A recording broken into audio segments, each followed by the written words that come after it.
Hi అందరికీ నమస్కారం. ప్రతిపక్ష హోదా దక్కకపోయినా వైఎస్ఆర్సీపీ మాత్రం విరాళాలలో తన హవా కొనసాగిస్తోంది. సో ఆల్మోస్ట్ 2024-25 సంవత్సరానికి గాను వీళ్ళు అన్ని పార్టీలు ప్రకటించి తమ విరాళాలు ఎంతెంత వచ్చాయనేది. ఇది సెక్షన్ 29C(3) ప్రకారం ప్రతి ఒక్క పార్టీ కూడా 20,000 రూపాయలు అంతకంటే ఎక్కువ విరాళాలు వస్తే వాటి మొత్తాన్ని ఎవరు ఇచ్చారు, ఎందుకు ఇచ్చారు, ఎప్పుడు ఇచ్చారు అనే అంశాలని పొందుపరుస్తూ ఒక డాక్యుమెంట్ అయితే ఎలక్షన్ కమిషన్ ఆఫ్ ఇండియాకు సమర్పించాల్సి ఉంటుంది. ఎందుకంటే ఒకవేళ వాళ్ళు చెప్పకపోతే పార్టీలు ఖర్చు పెట్టే అంశాల మీద ట్యాక్స్ వేస్తాయి, భారీగా పార్టీలు నష్టపోతాయి. కాబట్టి ఇవన్నీ మాకు ఆ ట్యాక్స్ ఎగ్జంప్షన్ రావాలంటే ఇవన్నీ మాకు విరాళాల రూపంలో వచ్చాయి, మా సొంత డబ్బులు కాదు అని చెప్పేసి చెప్పుకునే ఒక అవకాశాన్ని ఎన్నికల సంఘం ఇచ్చింది. అందువల్ల ప్రతి ఏడాది కూడాను ప్రతి పార్టీ కూడాను ఎన్నికల సంఘానికి తమకు 20,000 రూపాయలు అంతకు పైబడి ఎన్ని విరాళాలు వచ్చినాయి, ఎంత మొత్తం వచ్చింది, ఎంతమంది ఇచ్చారు, వాళ్ళ వివరాలు ఏంటనేది వెల్లడిస్తాయి.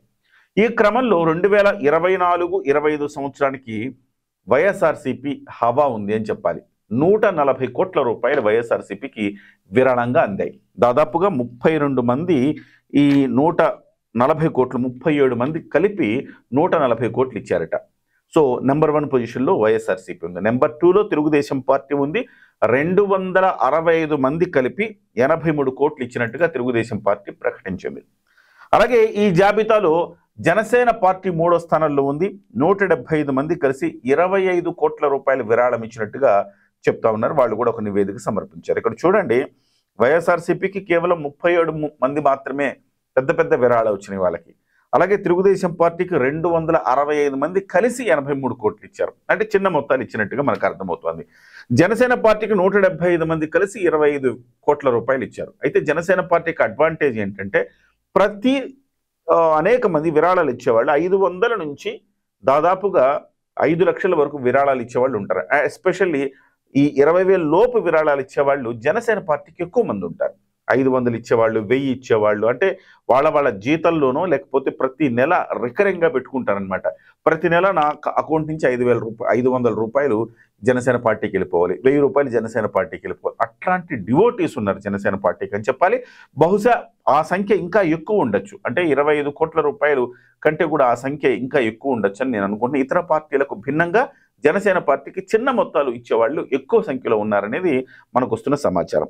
ఇకపోతే బీఆర్ఎస్ 4వ స్థానంలో ఉంది. కేవలం 15 కోట్లు మాత్రమే బీఆర్ఎస్కి రావటం జరిగింది. అయితే ఇక్కడ బీఆర్ఎస్కు కేవలం 15 కోట్లు మాత్రమే రావటం అనేది కాస్త ఆశ్చర్యకరమైన విషయం. ఎందుకంటే గత ఏడాది బీఆర్ఎస్ పార్టీకి 495 కోట్ల రూపాయలు వచ్చినాయి. అంటే ప్రాంతీయ పార్టీల్లోనే ఒక టాప్ రేంజ్ అనమాట. బీఆర్ఎస్ పార్టీకి వచ్చినంత విరాళం ఏ పార్టీకి దేశంలోనే రాలేదు.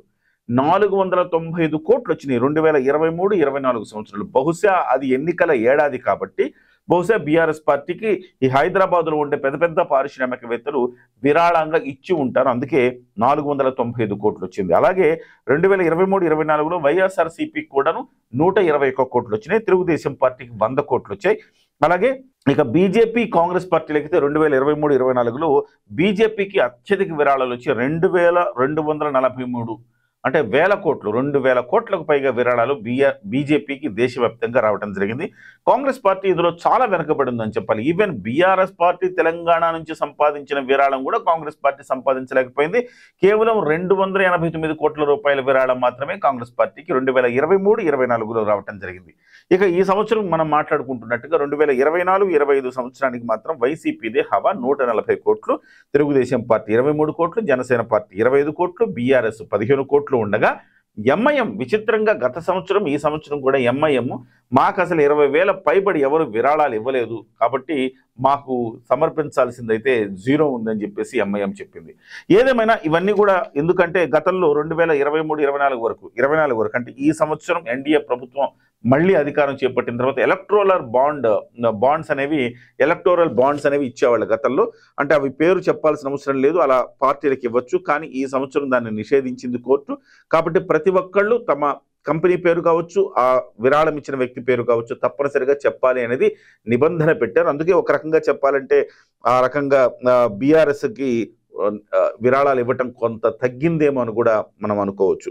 ఏదేమైనా వైఎస్ఆర్సీపీ తన హవానైతే ఈ విషయంలో కొనసాగిస్తోంది అని మనం చెప్పుకోవచ్చు.